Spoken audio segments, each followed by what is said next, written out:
¿cómo están? Muy bienvenidos a una nueva noche más de lunes de esto es de este late llamado A Última Hora. Y hoy día tenemos un tremendo invitado, pero sí, antes de partir vamos a hacer un salud porque estamos a muy poco del 25 de octubre, así que bueno, creo que ustedes, yo y nuestro invitado se merece un brindis, ¿no? Bien, vamos a partir esto y esto dice sí.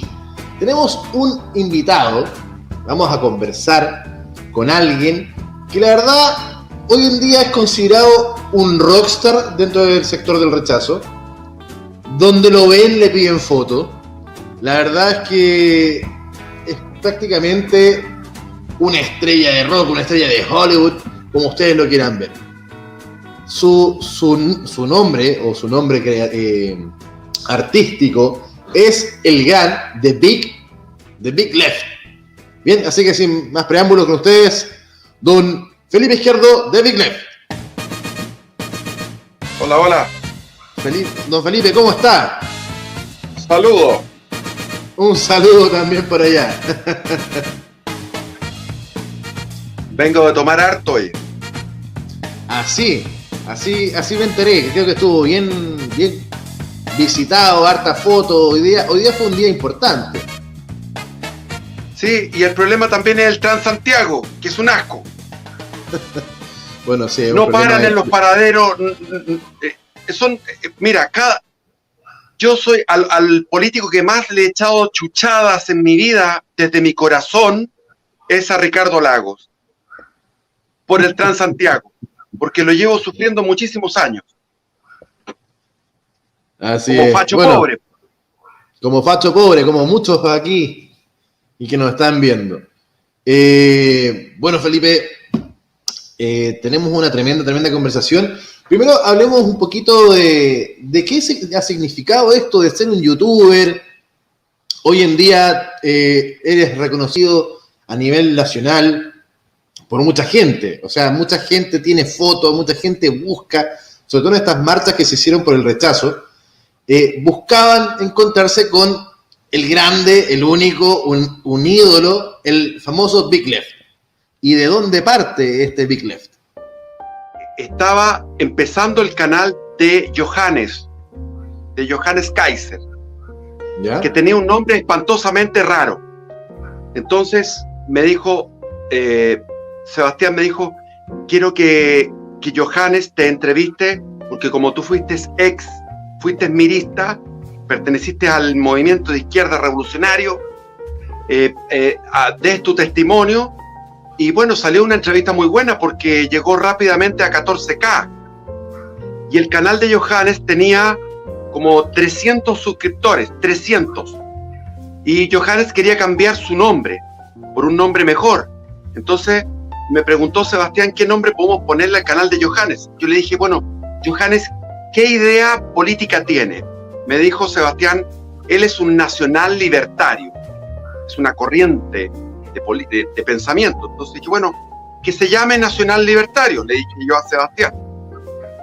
Y de ahí se bautizó el nombre del canal con Nacional Libertario, y ahí empecé a tener, digamos, un éxito en las entrevistas o empecé a subir yo mismo videos, pero lo hacía no por mí, sino que lo hacía por mi hijo, porque quería que mi hijo fuera exitoso en el YouTube, y que fuera como una carrera de él. Lamentablemente el youtuber, salvo casos excepcionales como el mismo Johannes, yo creo, o el Cripto, etcétera, hay como 3 o 4, el Fernando Villegas, yo creo que no hay más que eso, que son los que pueden vivir de eso. Y Sebastián vivió un tiempo de eso, pero con oscilaciones, porque cuando él estaba en la palestra, en el Trading Topic que estaba arriba, llegaban muchas donaciones, y después bajaba la cosa política y disminuían las donaciones, y él tenía que empezar a hacer trabajo fuera del youtuber. Entonces la idea mía era apoyarlo como padre. Eso fue todo. No hubo ninguna intención en hacerme youtuber, pero al final me gustó la cuestión y hice mi propio canal, que es un canal chiquitito. Pero es un canal chiquitito, pero que tiene mucho arrastre, muchos seguidores. De hecho, vamos a tirar un par de imágenes ahí, unos cortitos para que veamos más o menos de qué se trata y qué es lo que es en este momento el fenómeno de Big Left. Hola, hola, bienvenidos a Big Left. Hola, hola, esto es Big Left. Hola, hola, esto es Big Left. No se van a pronunciar, porque no hay un congreso que diga que es ilegal este gobierno, que es un gobierno inconstitucional, como pasó con Allende. Porque no hay un movimiento político que reúna un 60% que esté pidiendo un golpe militar. No hay un movimiento de masas por el rechazo en la calle como debiera ser. Y otra cosa es la infiltración de elementos neonazis. Sufrí una encerrona. Es decir, me pedían fotos y yo me saco fotos con la gente. No tengo ninguna vanidad, me saco fotos porque la gente me lo pide. Pero en un momento determinado me sacaron una foto y estaba yo abrazando a David Yáñez, que es de Aún Tenemos Patria. Habían 2 o 3 jóvenes de capitalismo revolucionario y llegaron unos jóvenes y pusieron una bandera por abajo. Yo no me di cuenta, pues soy alto, estaba así, inocente. Y pusieron una bandera que es una bandera asquerosa, fea, repudiable, porque es un remedo de la suástica. Los neonazis no tienen nada que estar haciendo en las marchas por el rechazo. Ser neonazi es ser un flaite del espíritu, un flaite del intelecto. No tiene casi distinción con la primera línea. Ser un antifa, primera línea, y ser un neonazi es casi lo mismo. Para mí es casi lo mismo. Voy a ir en contra de eso, voy a ser agresivo contra esos, porque no deben estar proscritos. Lo mismo que los comunistas y nazis fuera de Chile. El sueño mío es estar en un lugar de naturaleza, estar en soledad, dedicarme a la oración, a degustar las Sagradas Escrituras como si estuviera entrando por primera vez en las Sagradas Escrituras, como si ese texto nunca lo hubiera leído, leerlo nuevamente, exquisito, degustar aquello. En el fondo yo soy un hedonista espiritual, eso es lo que yo soy, un hedonista espiritual. Eduardo Frei Montalva era un tipo que tenía la majestad de un rey, ya lo he dicho, era un tipo extraordinariamente. Su presencia era una cosa. Él estaba equivocado en sus ideas, porque estaba en la tendencia de la época, pero él como persona era un ser extraordinario. Entonces tenemos un país que en un 80% apoya las medidas progresivas. En el fondo están sometidos a los que hablan fuerte. ¿Quiénes son los que hablan fuerte? Los que mandan. ¿Quiénes son los que mandan? El Partido Comunista. No. Sí, huevón. El Partido Comunista. Que manda, son los que mandan. Los demás todos, sí, se quedan callados. Un tema muy concreto. ¿Por qué fue asesinado Jaime Guzmán? La cantidad de ataques internacionales contra Chile, contra el gobierno militar, era impresionante. O sea, la propaganda marxista mundial estaba irritadísima, estaba enfurecida contra el gobierno de Pinochet, porque había sido el que había parado un régimen que para ellos era idílico, que era un régimen que a través de la democracia iban a llegar al socialismo. La tesis de Guzmán era: si nosotros seguimos un camino nacionalista, vamos a tener problemas internacionales. Guzmán en su corazón era nacionalista, en su corazón era portaliano, y él fue un Portales. Él fue el Portales de... Bien. Bueno, eso fue un pequeño recordatorio, pequeño como viaje por un par de videos tuyos, y claro, ahí se mencionan algunos temas que podemos seguir avanzando, como por ejemplo esta encerrona que te hicieron a ti con esta bandera, esta simbología nazi. Bien, yo me acuerdo de haber estado en esa marcha, de hecho, y me pareció súper extraño primero porque vi un par de cabros que estaban saludando ahí con el tic nervioso que se les va la mano para arriba, Y dije, pucha, qué raro, porque no juntan ni pega, porque son movimientos totalitarios, nosotros estamos hablando de la libertad y cosas así. Y bueno, dentro de las fotos que hay, que empezaron a circular por internet, obviamente con una intención, sales tú, que es la imagen que también terminamos de ver recién, que sales tú ahí como a la cabeza y te desplegan esta bandera. Cuéntame un poquito.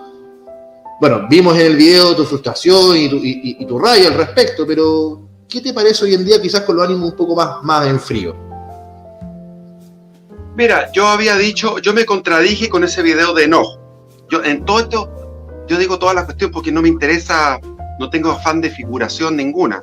Simplemente me interesa, tengo un amor por la verdad. Yo en un video dije que había que sumar a todos, y si había un nazi, había que sumarlo en la causa del rechazo.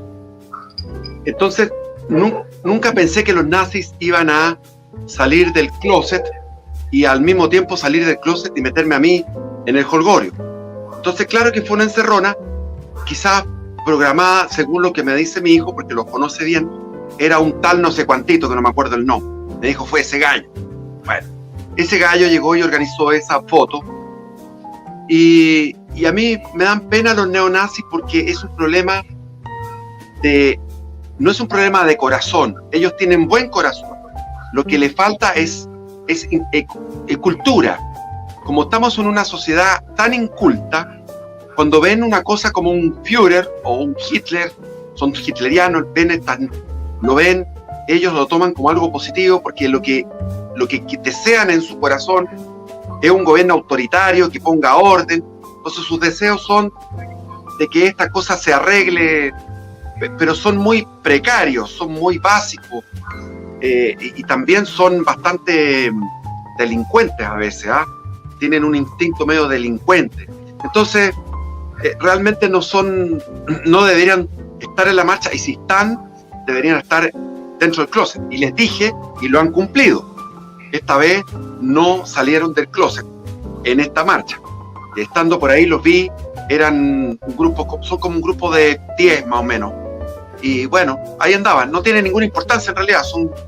No hay que darle importancia porque son cabros nomás. Son estos cabros que no han leído nada, no tienen idea de nada nomás. Pero tienen un corazoncito que desea algo que en alguna manera concuerda en el sentido de que queremos que acabe todo esta lesión. Nada más que eso. Claro, sí, o sea, yo también alguna vez conversé con un chico, un amigo que tengo, que tiene una tendencia ideológica más al nacionalsocialismo.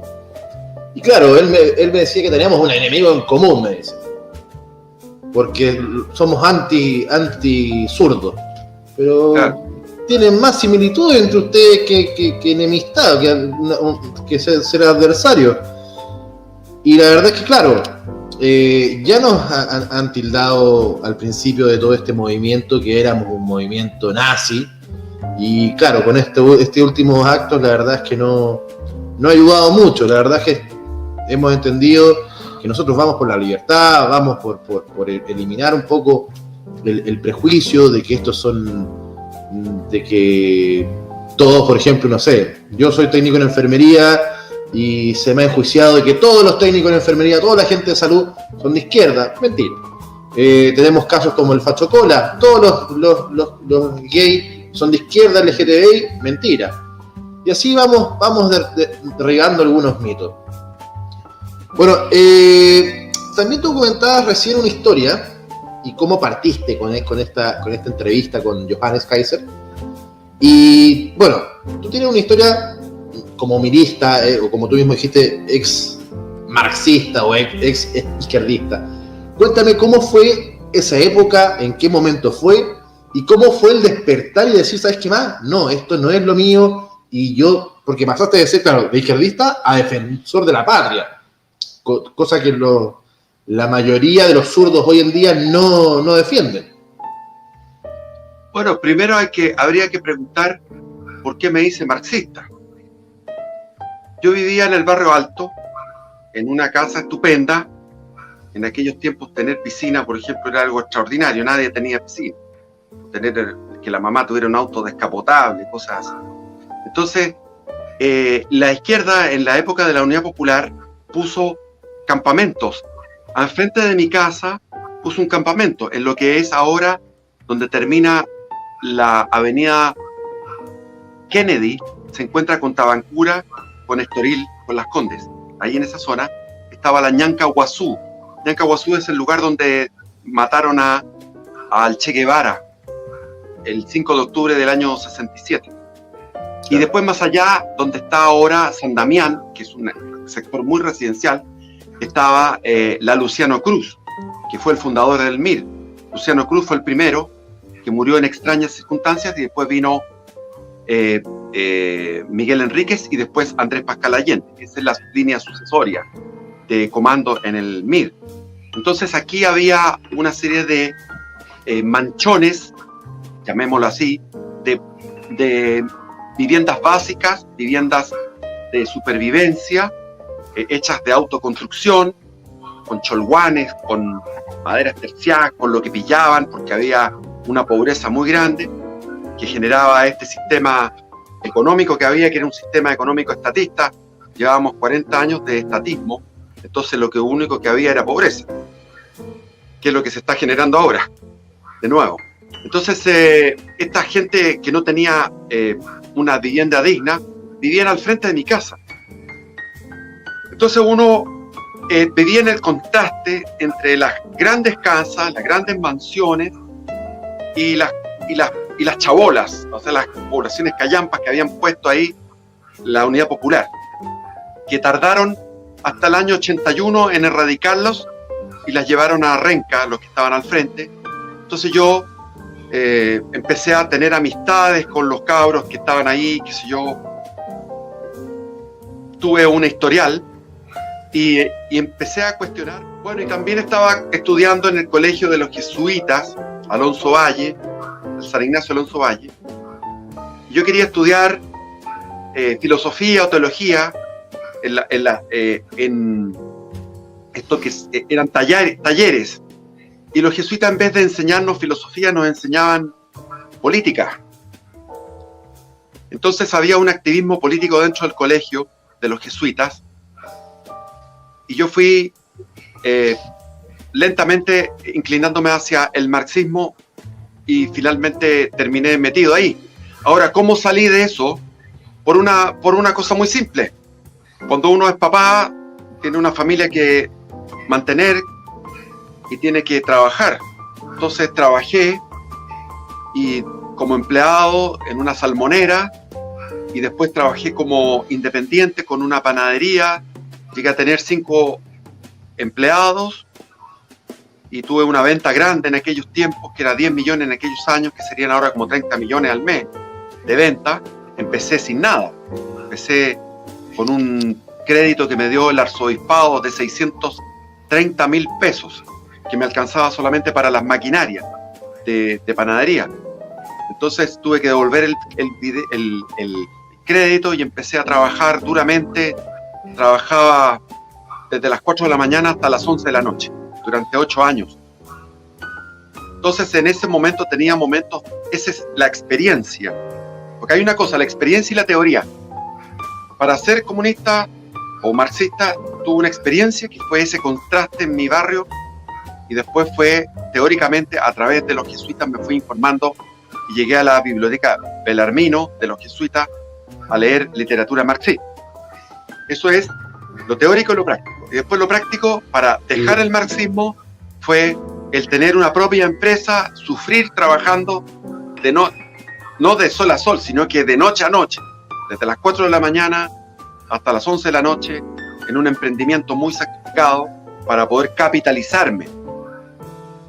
Y en los ratos de ocio leía en la segunda leía la columna de José Piñera, y leyendo a José Piñera me convencí del liberalismo, de las bondades del liberalismo económico. Entonces fue esas dos experiencias, la experiencia dura de tener un emprendimiento en una población de extrema pobreza, una población de gente que trabajaba en las forestales, en la 8ª región, eran cargadores de madera, descargadores de troncos, qué sé yo. En esa época no habían maquinaria. y era gente que había vendido sus pequeñas parcelas de media hectárea, de 1 de 2 hectáreas, las habían vendido a las forestales, se habían ido al pueblo y habían constituido una población que se llamaba la Javiera Carrera. Yo estaba ahí en esa población con mi negocio. El negocio lo hice en un lugar que era una cantina, entonces tuve que reformar esa cantina y hacerla una panadería, y me fue espectacularmente bien. Empecé con nada y terminé con un buen negocio, y como te digo, leía en mis ratos de ocio, en la segunda, en la tercera, que a veces escribía José Piñera, y al final compré los libros de José Piñera y los leí. Cascabel pa'l gato, qué sé yo. José Piñera me convenció. O sea, podemos decir que José Piñera fue esa luz al final del camino, y bueno, vemos que también los jesuitas, desde los tiempos que tú estudiabas hasta los actuales, han estado siempre ahí con los colmillos arriba de la carne. Son la luz, son el comienzo del túnel. Los jesuitas como te meten en el túnel. Exactamente. Y José Piñera era la luz del camino, la luz al final del túnel. Claro. Bueno, tú mencionaste el tema, claro, leíste a José Piñera y ya. Tuviste el esfuerzo, viste lo que era el sacrificio de trabajar, de generar tu capital. Me imagino que también viste el contraste en que te digan, oye, ahora tu capital es nuestro capital, y uno dice, ¿por qué? Si yo me esforcé por esto, y como yo pude, también puede el del lado, y así uno va construyendo este modelo, esta ideología o esta filosofía más liberal quizás, ¿cierto? En lo económico.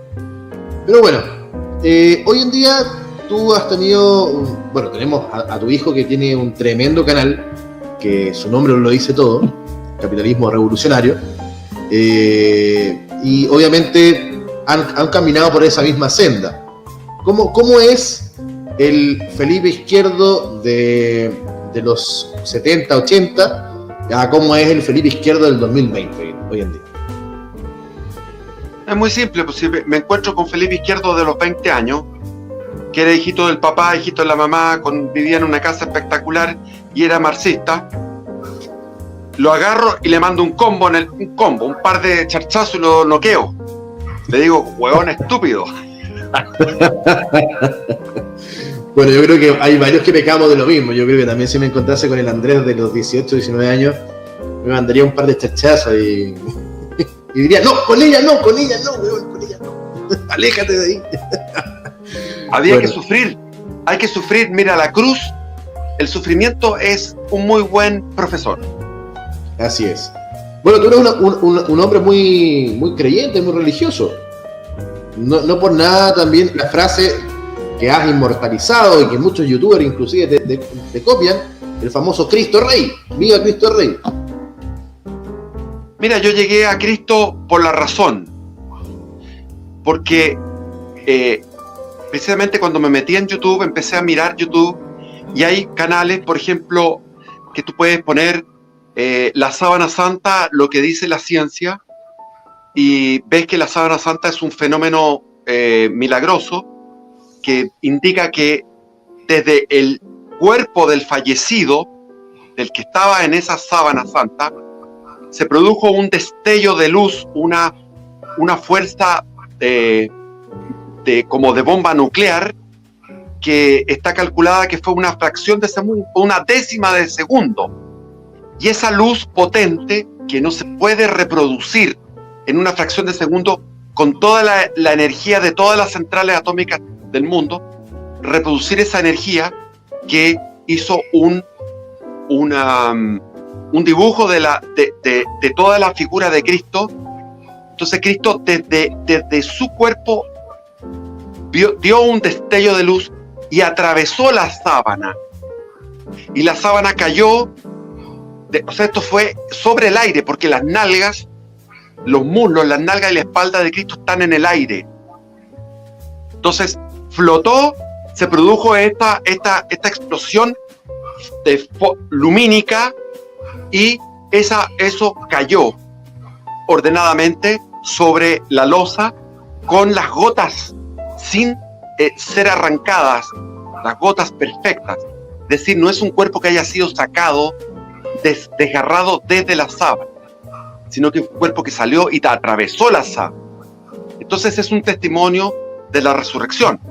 Y después tú te vas a todo lo que es la historiografía actual, que está en concordancia con la arqueología, y te das cuenta de que, claro, a finales del siglo XIX se podía afirmar que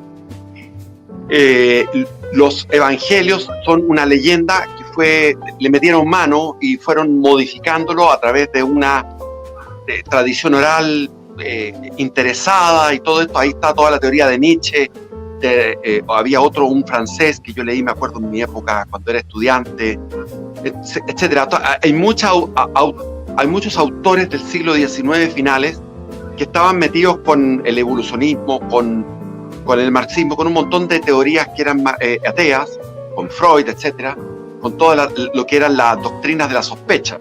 Entonces podían en aquellos tiempos, con el desarrollo de la historiografía, afirmar de que todo eso era una leyenda y se podía hacer aquella afirmación.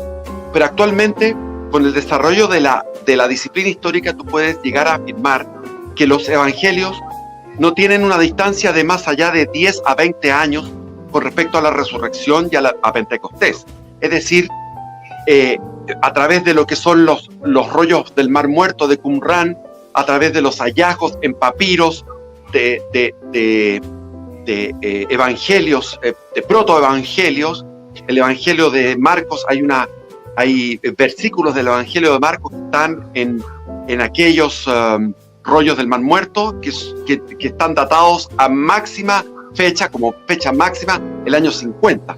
Por lo tanto, y también está la tradición de oral, que era una tradición estricta de la cultura semítica, de la cultura judía, que era tremendamente rigurosa en lo oral hasta el día de hoy, porque yo tuve un compañero judío que me recitaba toda la Torá hasta el día de hoy, cuando yo era joven, cuando estaba en básica, tenía un compañero judío que me recitaba la Torá. Entonces, estamos hablando que las palabras de Cristo son las que son, y lo que pasó con Cristo es lo que es, lo que dicen los evangelios es así.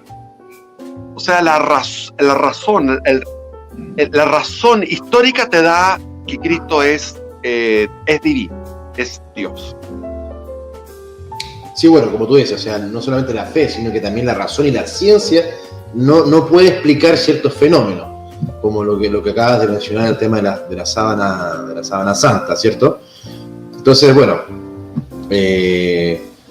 pasando a otro tema, que también obviamente, yo sé que esta es una entrevista para ti, eres tú la estrella, pero no podemos dejar un poquito de lado, tocar, bueno, tu hijo, Sebastián, es una persona altamente conocida, tanto por la gente del rechazo como por la gente del apruebo, por la gente que está a favor, hay gente dentro del rechazo que está a favor o en contra, hay un montón de sentimientos de muchas personas. Entonces tu hijo no es una persona que pase desapercibido, pero hoy en día él ha tomado la decisión de dar quizá un paso al costado por todo lo que ha pasado. Hay una persecución política, una persecución judicial, no solamente con él, lo hemos visto, por ejemplo, con el tema de la fiscal Chong, que para mí, mi parecer, es una persona que no debería estar a cargo de una investigación como la cual está, por su antecedente. Es como que un abogado o un psicólogo es tu amigo, no puede ser psicólogo por un tema de ética, pero bueno, hemos visto que la ética acá, quizás con la justicia y la política, no va muy de la mano, y quizás por eso también tu hijo se ha alejado un poco de lo que está pasando hoy en día, ¿bien? De la parte más política. Pero a ti, ¿qué te parece, obviamente, como padre, ver toda esta persecución, ver todo esto, y además como nuevo ícono del rechazo, tú aún así sigues las marchas, sigues ahí potente, y has pensado quizás en algún futuro político, por ejemplo? ¿Algún cargo? Mira, si yo voy a una fiesta, un carrete, y están todos carreteando, y de repente yo voy a la cocina y veo que está todo, hay una bandeja con huesos, con qué sé yo, que ha estado al asado y están los vasos, me pongo a lavar. Esa es mi manera de ser. Y los otros se divierten, yo estoy lavando. Y eso no es que yo sea macanudo, sino que es mi manera de ser. Yo soy de crianza alemana. Como soy alemán, voy a eso. Si yo veo que tengo que ir a una marcha, voy a una marcha. Yo voy simplemente por el deber ser, porque yo soy kantiano, porque soy alemán. Entonces, para mí primero es el deber ser. El deber, punto. Y mi hijo, ¿qué pasa con mi hijo? Mi hijo, por un lado, fue un exitoso, porque empezó como youtuber de la nada. Fue el primer youtuber, yo creo que es el primer influencer, el primer youtuber de Chile que tomó un estilo anglosajón y dijo cosas que nadie decía, como que había que tomar la calle, y lo dijo el año 2015, 2016, 2017. Hablaba de que la derecha tenía que haber una nueva derecha extraparlamentaria que tomara la calle. Bueno, y él en algún sentido fue exitoso. Hoy día me decían, gracias a Sebastián que estamos ahora en esta manifestación. Es correcto. Sebastián es un vector, quizás el principal vector de que pudiéramos llegar a estas marchas. Pero las marchas son un fracaso. Yo los conté a todos. O sea, yo los conté a las personas, porque yo estuve ahí. Los vi a todos. Fueron 3.600 personas. En un universo de 7 millones de habitantes en Santiago. Es decir, Sebastián se baja del carro porque se cansó. Fallaron las donaciones. Y me van a decir, oh, es que las donaciones.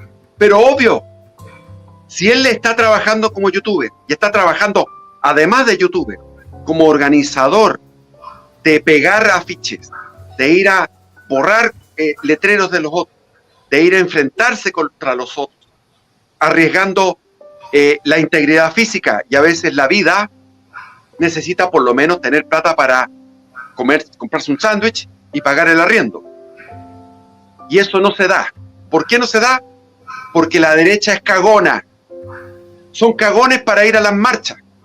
Son cagones para donar. Son hueones que no sirven para nada. Entonces mi hijo dijo, a la mierda, que se vayan a la porquería. Se cabrió porque en el fondo fracasó. Tuvo un éxito parcial. Pero en el fondo lo que él quería no se dio.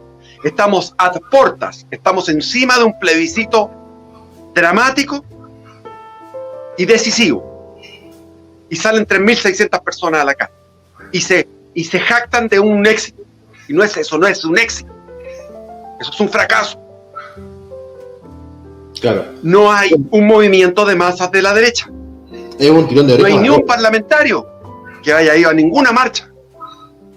Hoy día había un ex parlamentario, al rojo Edwards, el único. Claro.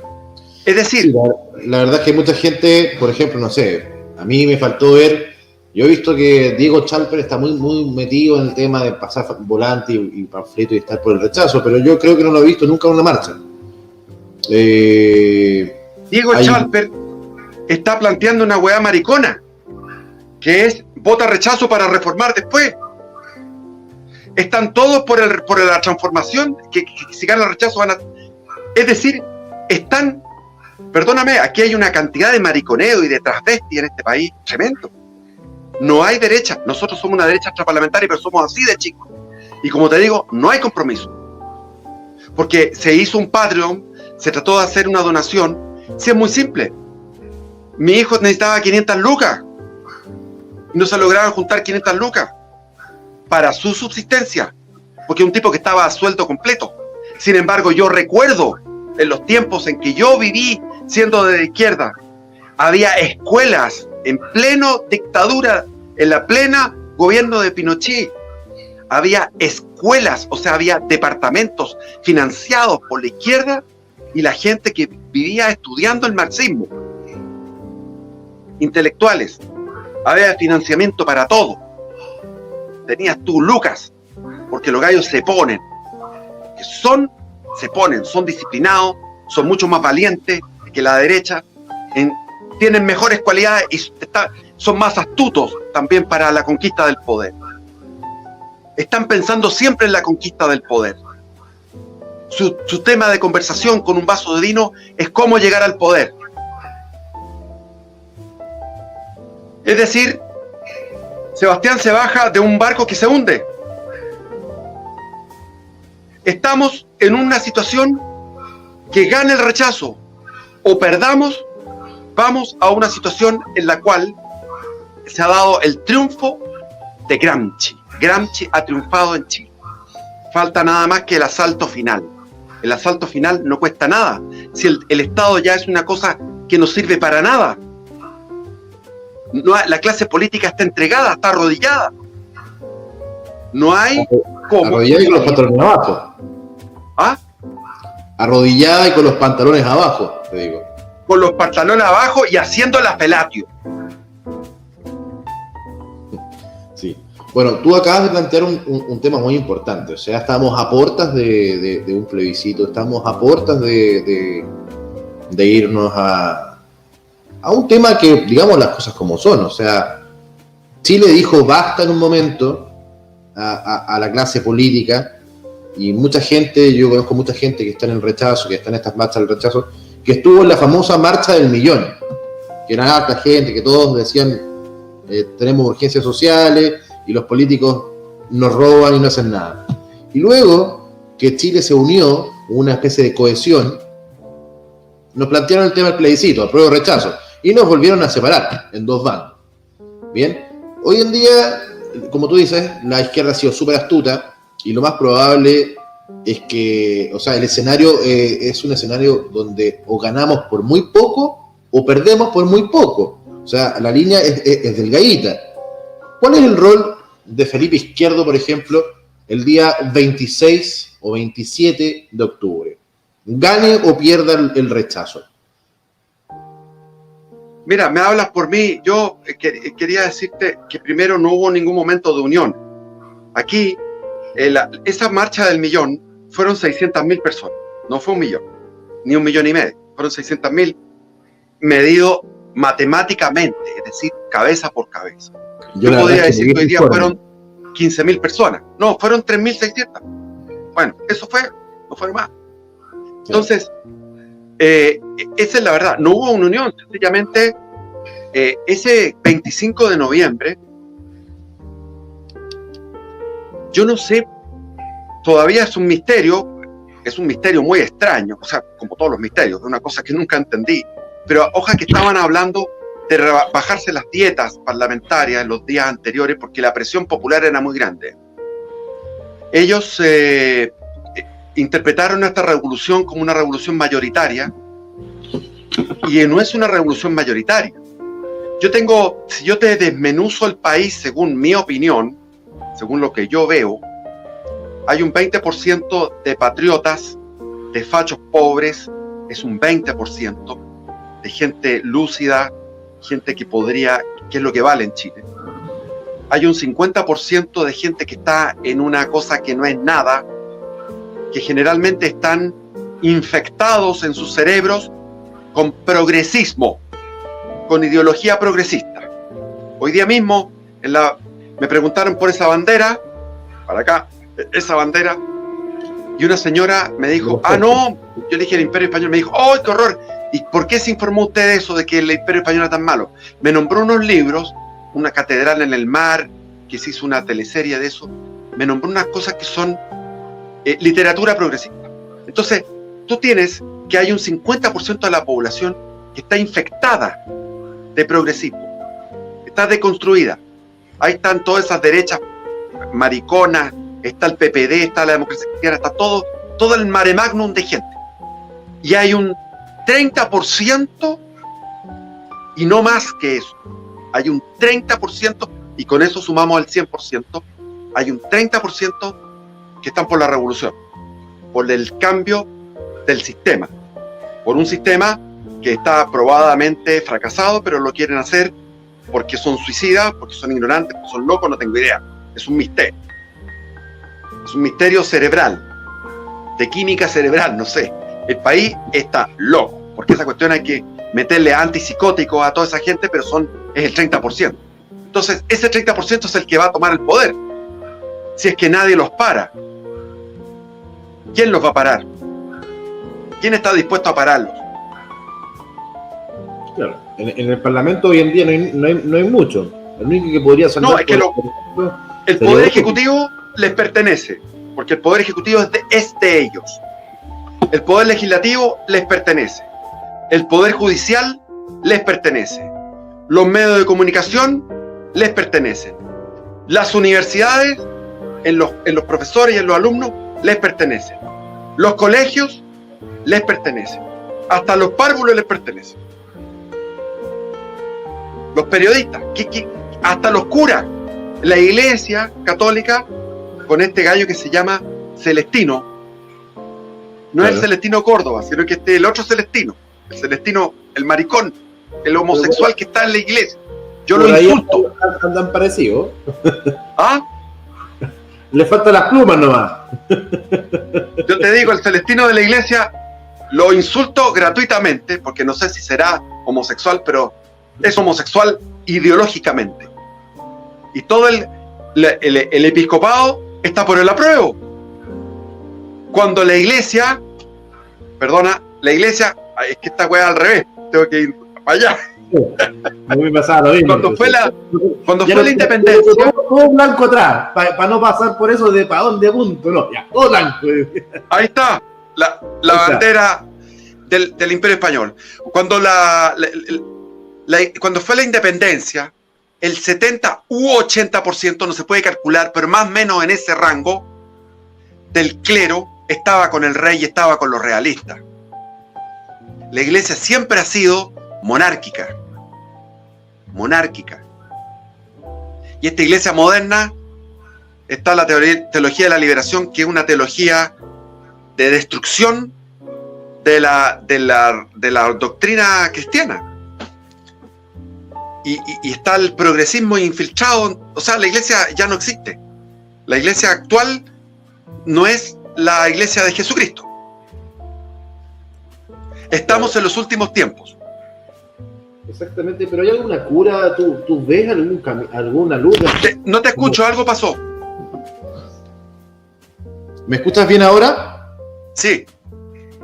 Ya. Te preguntaba, ¿tú ves alguna luz en el camino, algún atisbo de que esto se pueda salvar? Porque como lo estamos viendo, o sea, el progresismo se tomó todos los rincones del planeta, de todas las estamentos sociales. Es que yo no tengo ningún optimismo, porque están ¿se escucha bien para hablar así? Se escucha perfecto, yo te escucho perfecto. Están las profecías privadas, que son de los santos de la Iglesia Católica. Están las profecías de la Virgen, de las apariciones marianas. Están las profecías bíblicas del Antiguo y del Nuevo Testamento. Y todas confluyen en esta época, en estos años, y hablan de un gobierno mundial. Viene un gobierno mundial dictatorial, totalitario, donde incluso va a estar el hogar controlado. Por lo tanto, vamos a vivir en una especie de catacumbas. Corremos peligro, yo por lo menos corro peligro de ser martirizado. Espero que no me pase eso, porque no estoy muy preparado para ser un mártir de nuestro Señor, pero va a venir una persecución muy grande contra toda opinión conservadora y toda opinión que vaya contra la Matrix que van a instalar ellos.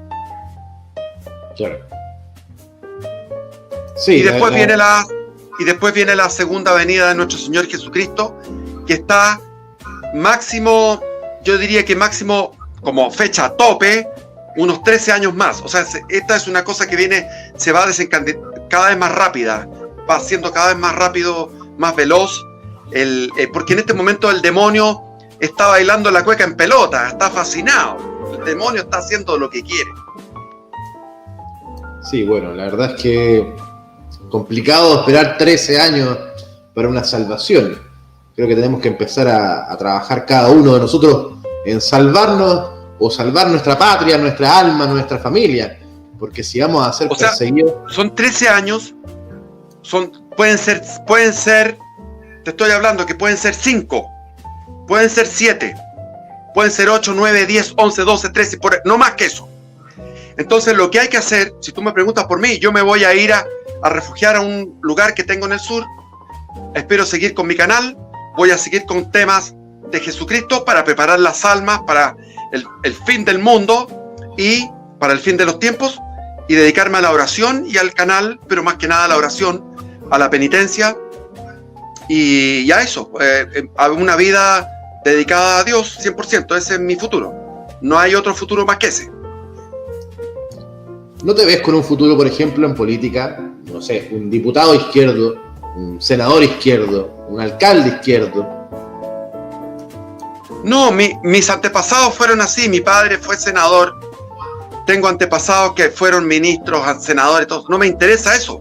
Lo que me interesa en este momento es generar un refugio para los creyentes en los momentos de la gran tribulación. Porque la gran tribulación viene con todo. Viene con todo. Viene por en todos los ámbitos.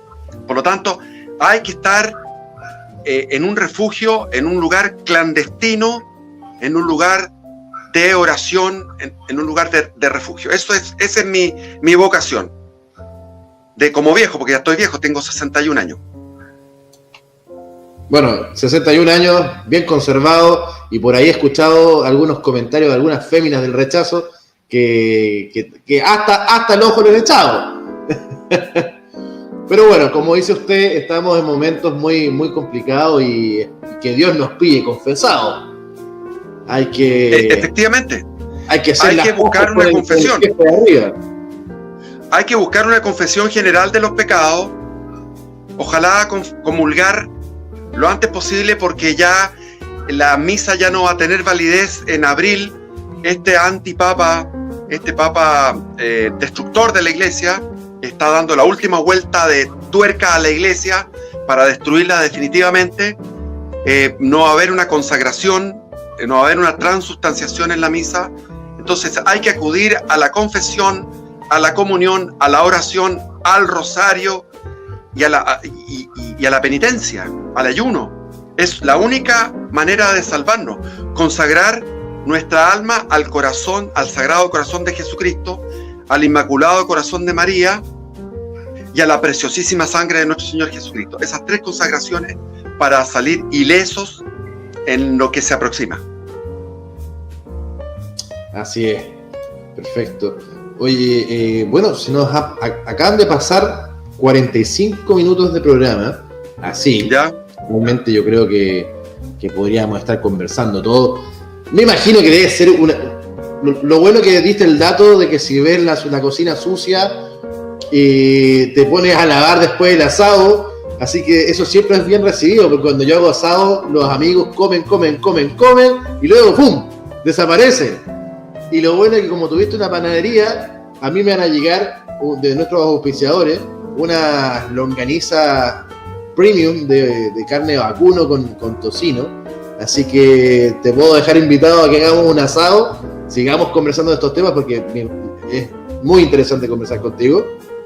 Y yo hago el asado, tú haces el pan, hacemos los tremendos choripanes. Oye, a mí me dicen el Rottweiler. Porque tú estás en el asado y agarro un pedazo de carne y me la como entera. Bueno. Así que no te recomiendo que me invites, porque la mitad del asado se va a ir para adentro. No, tranquilo. Tenemos auspiciadores que nos pasan carne más barata, así que se puede comprar en mayor cantidad. No hay problema por eso. Y vino, tomo por cantidades vino. Bueno, hay que consagrar la sangre de nuestro Señor Jesucristo, ¿no? De alguna manera. No, esa es otra cosa. Pero el vino hay que darle. Oye, yo acepto las invitaciones, ¿eh? No soy corrido. Cuando tú me invitas, yo voy y le damos. Así será entonces.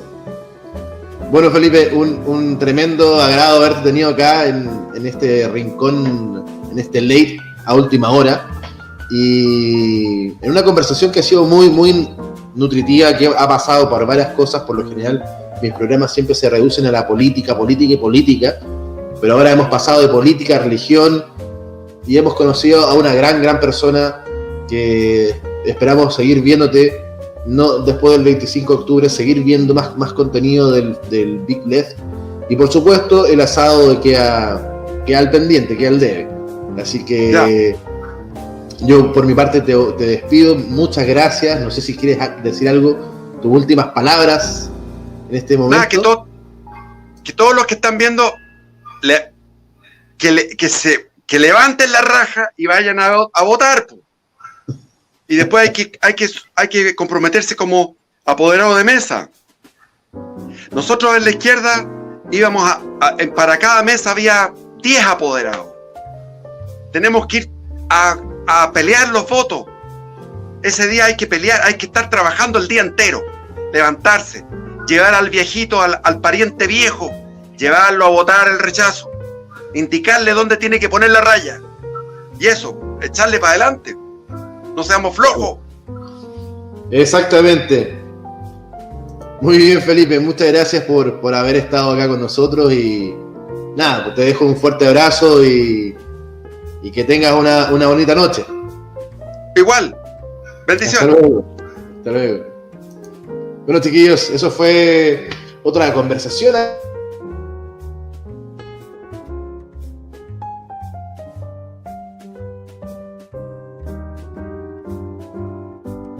Acá en la última hora, así que bueno, ahora denle la campanita y nos estamos viendo en otra entrega más, en otro capítulo más, aquí en A Última Hora. Chao, chao.